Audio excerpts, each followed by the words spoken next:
Chapter 28, Birchbark Campground in North Dakota. Truckee was strumming his guitar when Casey pulled up to his campsite. A nearby campfire glowed in the darkness, and similar blazes dotted the campground's landscape. He parked General P by his Mini Winnie and waved at Truckee. "What song is that?" Casey asked. Truckee stopped playing and flipped over a notepad balancing on his leg. "Oh, just this song I'm working on. I assume since you're alive the surveillance went well, but how'd your date go? Did you score a kiss? Let me drop my gear and change first." Casey paused when he reached for his RV's doorknob. And yes, it was a W. Best first kiss of my life. "Way to go, Bison boy." Casey could hear Truckee playing his guitar outside while he rummaged around in his RV. He dropped his backpack and took off his dress shirt, replacing it with his brother's flannel. Touching his lips, he could almost still taste the ice cream from Piper's mouth. He scribbled a second heart on today's calendar box and went back out to join Truckee by his campfire. Truckee sang the chorus from Love Me Tender by Elvis. "Nice song." Casey burrowed into a lawn chair and stretched out his legs. "I can't tell if the fire or your face is glowing brighter right now. Tell me you got a second date." "I did. She picked the first restaurant, so it's my turn to choose. Was thinking about taking her to this Mexican restaurant called the Green Cactus." Truckee stared at him for several long seconds before responding. "You been there?" "Dude, eating at a Mexican restaurant in North Dakota is like consuming airplane chicken nuggets." "What's that supposed to mean?" "All I'm saying is you're 20 minutes into a 5-hour cross-country flight and your stomach's doing cartwheels because the line at Chick-fil-A in Terminal 2 was backed up to security. When the flight attendant brings you a tray full of airplane chicken nuggets, you're gonna eat it. It's right there in front of you." "Ugh."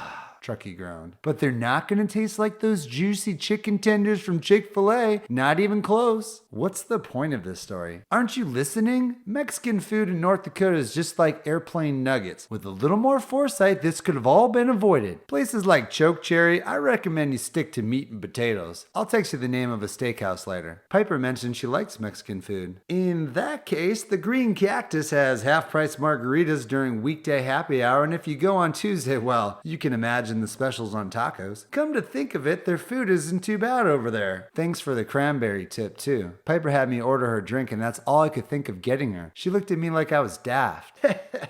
Truckee laughed. "You'll thank me later, sport. Come up with any ideas for going after Gunner?" "Just one, and it's brilliant. You want a beer or anything?" "No, I'm good." Casey didn't want to wash away the taste of Piper's lips. "What'd you dream up?" "It was flashing in my brain earlier. Then it came to me this afternoon when Leonard Skinner popped up on my Spotify. We give this Gunner guy the old Alabama ransomware trick." "Ransomware? Like we hack his computer?" Casey thought of his sister. "Same idea, but the Alabama version of it. Hackers use ransomware attacks to steal your computer files and make you pay them in Bitcoin to get them back. Not a big deal unless you made some home videos in your birthday suit while playing Pin the Tail on the Honky Donkey." Speaking from experience? Doesn't matter now. Anyway, an Alabama ransomware, or AR, is the physical version of that. Let me paint this picture for you. Guy like Gunner slides out of his silk bed sheets, slips on his furry slippers, stretches his arms into a new day. He makes pour-over coffee, eats a hearty breakfast of flapjacks and bacon, leaves for a long day of work at the oil rig site. An hour later, we show up in a U-Haul truck full of broad-shouldered men. We break into Gunner's house and we take every item from his home like he's about to move to the moon. When he gets back home, he finds an empty house with a note taped to the fridge that says, "If you want your stuff back, meet us at such and such place and time and bring cash." That's when Buffalo Man jumps him. Kapow! The old Alabama ransomware strikes again. Borrowing his GPS is one thing, but moving all his stuff is going out on a limb. It's not like we're stealing it, and don't you want to send this guy a message for murdering Manitou's mother? Yeah, I do.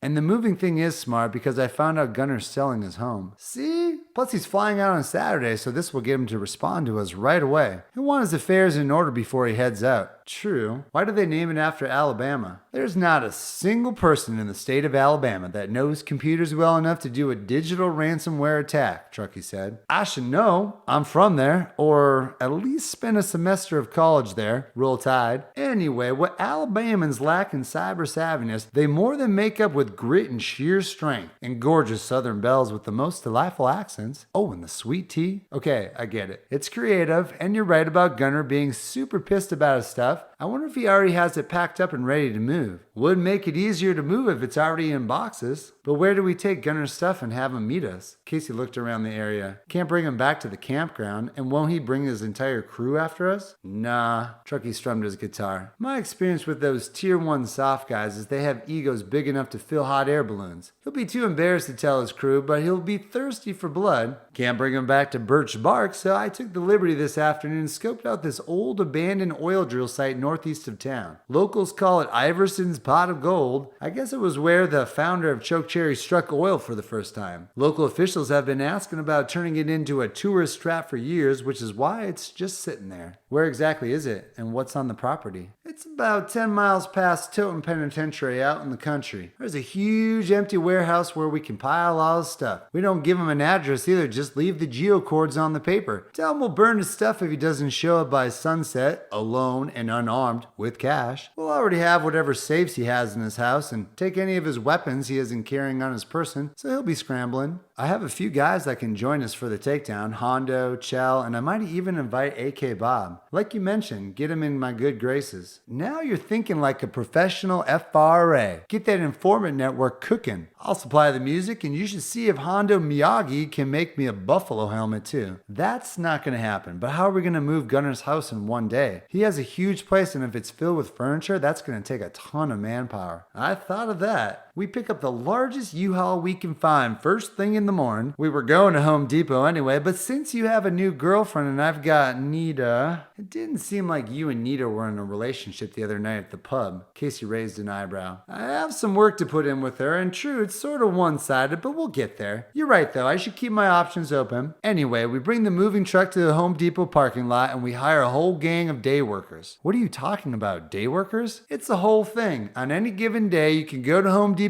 in the morning and find at least a dozen or more guys ready to break their backs for $50 in lunch. Sometimes I don't know when you're bullshitting me. This feels like one of those times. It's a real thing. Look it up. Let's say we pick up 10 guys with the widest shoulders and most calluses on their hands. You add an us for a baker's dozen since I'm equal to 2 men. Truckee adjusted his trucker hat. Shoot, we'll have the house cleared in a few hours. Whatever he doesn't have boxed up already, we'll just toss that shit in the U-Haul and leave. What about the security guard at the gate? You think he'll just let us in? There's no way a guard will turn down a moving truck, especially with him selling his house. But just to be safe, let's pick him up a donut at Glaze of Glory. Make that 2. He seemed hungry. Those donuts are tasty. I had one the other day for my birthday. We could pick up donuts for all of our day workers too. And now you're thinking. It'll give them energy and get them in the back of the U-Haul truck faster. You know, if we get in good graces with the guard, after we finish taking all of Gunner's stuff, we could ask the guard on the way out to call Gunner. Have the guard tell him the team of movers at his house just finished for the day. That'll throw Gunner off and save his hours of waiting in case he plans to work a long day tomorrow, given it's his last day in town. The only problem would be if he came home during the day, we could be in trouble. We'll have to think about that one. The fire crackled as Casey stared into the flames. Wait a second, we're doing this tomorrow during the day? Yeah,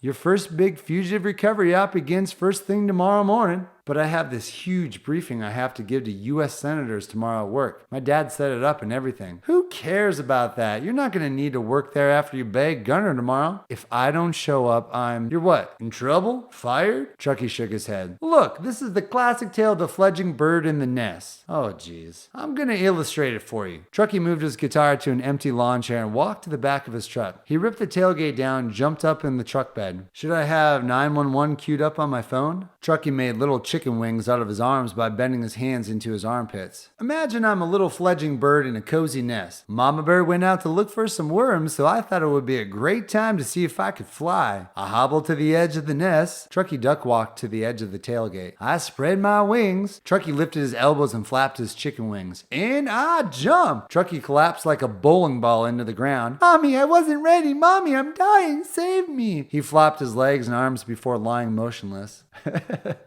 Casey giggled. You're ridiculous. I should film this. Chucky jumped back on the truck bed and brushed off his jeans. Now imagine the second scenario. I've been in the nest with all my little brothers and sisters for weeks now, but they all left. Where did they go? I don't know. Chucky examined his arms. What's this? I don't have chicken wings anymore? Chucky spread his hands straight out to his sides like he was an airplane. I wonder what these things could do. Is this why Mama Bird has been nudging me to the edge of the nest every day? What's her deal anyway? It's so cozy here. Doesn't she want me to stay with her? Chucky curled into the field position on the truck bed. It's so warm. I think I'll just take another long nap while Mommy is out hunting for dinner. A moment after Chucky closed his eyes, he opened them wide. What's that slithering sound? Ew, did a tongue just wet my head? Must be Mommy back from the... Oh no, is that a snake? Chucky latched his hand over his face and made a gurgling noise as he flopped his body. Help, Mommy! Mommy, help!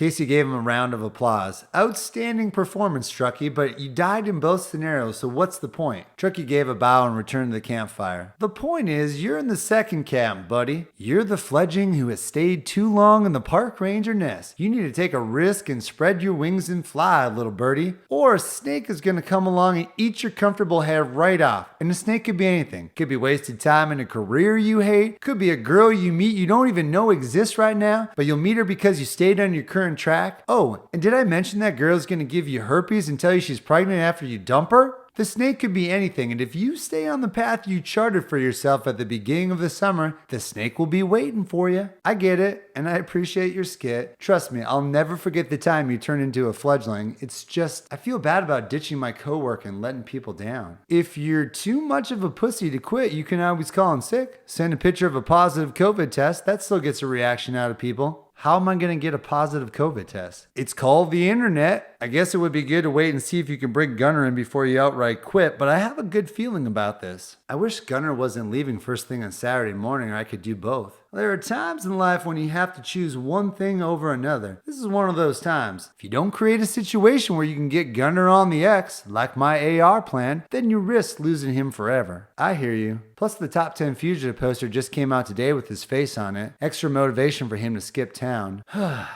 Casey sighed. Even if I call in sick tomorrow, I'll have a lot of backlash. My coworker and dad would probably ask to reschedule it, and who knows if it would ever happen again. It would make them look bad, and I'm sure reduce my chances at going to Fletsy to zilch. That's for them to worry about. You need to think about your own future, the one you want to have. The people that truly care for you will support you in whatever you decide to do. The hell with the rest. Let them fade away to black. Casey imagined his father smashing his keyboard if he received a message from Beekler about Casey being sick. He figured it would all but end his Park Service career. Would that be so bad? He wondered. Do I still want to leave Choke Cherry at the end of the summer for some other temp assignment selling magnets and giving nature hikes? He visualized wearing his buffalo helmet with a vest and clubs. In his Jeet Kune Do ready stance, he could see himself smashing a club into Gunner. He thought about his date with Piper and his furry little friend Manitou. Earth to Casey. Truckee distorted his voice. What's going on in that brain of yours over there? Sorry. Despite the fire and his flannel, Casey felt a frosty breeze blow through camp and send a shiver through his body. How cold does it get in North Dakota in the winter? Colder than a monkey's butt in Juneau, Alaska. You get used to it though.